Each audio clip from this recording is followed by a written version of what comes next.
शंख की गूंज के साथ धूल से भरा कुरुक्षेत्र का मैदान दिखाई देता है। दो महान सेनाएं एक दूसरे के सामने खड़ी हैं। आसमान लालिमा से भर चुका है, जैसे प्रकृति खुद आने वाले महायुद्ध की गवाह हो। एक शांत पर दिव्य स्वर गूंजता है, जब जब धर्म की हानि होती है और अधर्म अपनी सीमा पार करता है, तब तब मैं अवतार लेता हूं। ये स्वर है श्री कृष्ण का, स्थिर, निश्चित और सर्वशक्तिमान। दृश्य बदलता है। हस्तिनापुर का राजमहल अपनी शान और प्रतिष्ठा के साथ चमक रहा है।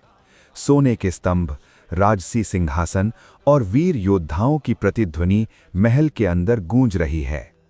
यहीं से शुरू होती है भारत वंश की वो कहानी जो आगे चलकर महाभारत बनेगी। गंगा के तट पर राजा शांतनु खड़े हैं। उनकी नजर एक दिव्य रूप पर टिक जाती है। सफेद वस्त्र पहने, कोमल मुस्कान के साथ देवी गंगा प्रकट होती हैं। शांतनु धीरे से कहते हैं, कौन हो तुम? तुम्हारी सुंदरता ने मेरे हृदय को बंधन में बांध लिया है। गंगा शांत स्वर में उत्तर देती हैं, मैं गंगा हूं, पर अगर मुझे अपनाना चाहते हो तो मुझसे कभी कोई प्रश्न नहीं करोगे। प्रेम अंधा होता है। राजा शांतनु शर्त स्वीकार कर लेते हैं। समय बीतता है और जन्म होता है एक वीर का, देवव्रता। तीरंदाजी में निपुण, प्रतिज्ञा में अटल और कर्तव्य के लिए समर्पित।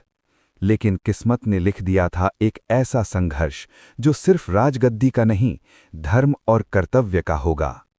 ये सिर्फ एक युद्ध नहीं, ये परिवार के बीच का महासंग्राम होगा। ये होगा महाभारत।